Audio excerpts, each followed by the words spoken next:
मंडी संसदीय क्षेत्र की सांसद एवं कांग्रेस प्रदेश अध्यक्ष प्रतिभा सिंह ने करसोग विधानसभा क्षेत्र के आपदा प्रभावित क्षेत्रों पोखी, सेरी, टांडा, महोग, ग्वालपुर आदि का दौरा कर प्राकृतिक आपदा से हुए नुकसान, राहत व पुनर्वास कार्यों का जायजा लिया।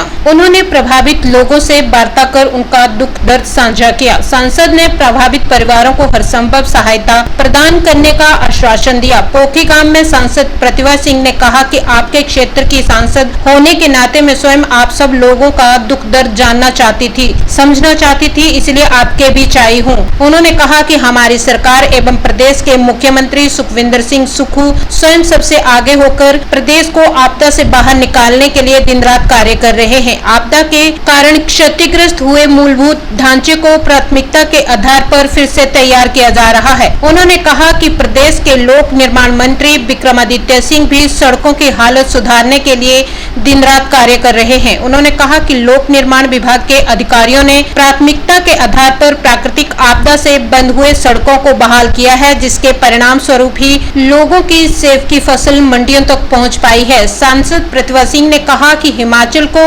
अपना दूसरा घर मानने वाले देश के प्रधानमंत्री नरेंद्र मोदी ने आपदा की इस घड़ी में प्रदेश के लोगों की आर्थिक मदद करना तो दूर रहा, उन्होंने त्रासदी के इस समय में प्रदेश के आपदा प्रभावित लोगों के प्रति अपनी संवेदना तक व्यक्त नहीं की। प्रधानमंत्री ने गुजरात में भुज में आई आपदा के दौरान गुजरात के लिए राहत पैकेज दिया था। केदारनाथ में हुई आपदा के दौरान वहां पर आर्थिक पैकेज दिया था, लेकिन हिमाचल में आई इस त्रासदी के समय प्रधानमंत्री खामोश बैठे हैं। उन्होंने प्रधानमंत्री से आग्रह किया है कि प्रदेश को आपदा की स्थिति से उबरने के लिए प्रदेश के प्रभावित लोगों की आर्थिक मदद की जाए, ताकि लोगों का जनजीवन दोबारा पटरी पर लौट सके। सांसद प्रतिभा सिंह ने इस अवसर पर प्रभावित लोगों से वार्ता कर उन्हें हर संभव सहायता प्रदान करने का आश्वासन दिया। उन्होंने कहा कि आपदा की इस घड़ी में प्रदेश सरकार प्रभावित परिवारों के साथ खड़ी है। क्षेत्र में जो नुकसान हुआ है उसके लिए आप बार बार ही आग्रह कर रहे हैं। किसी को पीने के पानी की समस्या है, किसी को सड़क की समस्या है, लिंक रोड्स की समस्या है।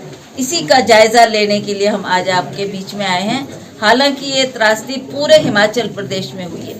आप अनुमान नहीं लगा सकते कि मंडी में, मनाली में, कुल्लू में कितना नुकसान हुआ। अगर आप उसका दृश्य भी देखें तो वो भी दिल दहलाने वाला दृश्य है कि कैसे लोग खड़े और वो पानी नदी उसको बहा के ले गई, कितनी जाने गई। 400 आदमियों ने अपनी जान गंवा दी, बेचारे जो घर में रह रहे थे। कल हम एक क्षेत्र में थे, मैं अन्य क्षेत्र का दौरा कर रही थी। वहाँ पर एक परिवार था जो बहुत नजदीक, नदी के नजदीक भी नहीं था, पर ऊपर कहीं पहाड़ी में बसा हुआ था। ऊपर से वो जो पानी का बहाव आया, उनको टाइम भी नहीं लगा, पता भी नहीं लगा कि हम ऐसा पानी आ रहा है, और वो सारे का सारा घर के समेत, उन लोगों के समेत वो दरिया में बह गए। तो एक बच्ची बेचारी, उसका माता, पिता, दादी सब बह गए उसमें। ये अन्य क्षेत्र की बात है। कल मैं उनके बीच भी गई थी, उन परिवारजनों से भी मिली। तो ऐसे ही हजारों लोग हैं जो बेचारे बेघर हो गए, जिनको अभी हमने उठाकर, जिनका पूरा का पूरा पहाड़ खिसक गया, तो उन परिवारों को हमने अभी फिलहाल, जब तक कोई उनको ज़मीन नहीं मिलती, मकान नहीं बनता, स्कूलों में रिहाइश जगह ढूंढकर उनको रहने का किया है। उनको गद्दे, कंबल, बिस्तर देकर उनकी रिहाइश वहाँ की है। उनके खाने का इंतज़ाम किया है, उनको दवाई पानी का इंतज़ाम किया है, क्योंकि उनके पर्चियाँ, डॉक्टरों की पर्चियाँ, दवाइयाँ सब कुछ बह गई। तो इसलिए अभी ऐसे हालात पूरे हिमाचल प्रदेश में, और हम आभारी है सरकार के कि सरकार हमारी मदद कर रही है। और हमारी सरकार, हिमाचल प्रदेश सरकार, माननीय मुख्यमंत्री ने भी काफ़ी दौरा किया। वो भी जहाँ जहाँ त्रासदी हुई वहाँ उन्होंने भी जाने का प्रयास किया। और पीडब्ल्यूडी विभाग के मंत्री, उनको भी जैसे जैसे बताया गया भाई ये सड़क रुकी है, ये सड़क रुकी है, तो उन्होंने विभाग को आदेश दिए और वो सड़कें तुरंत खुल गई।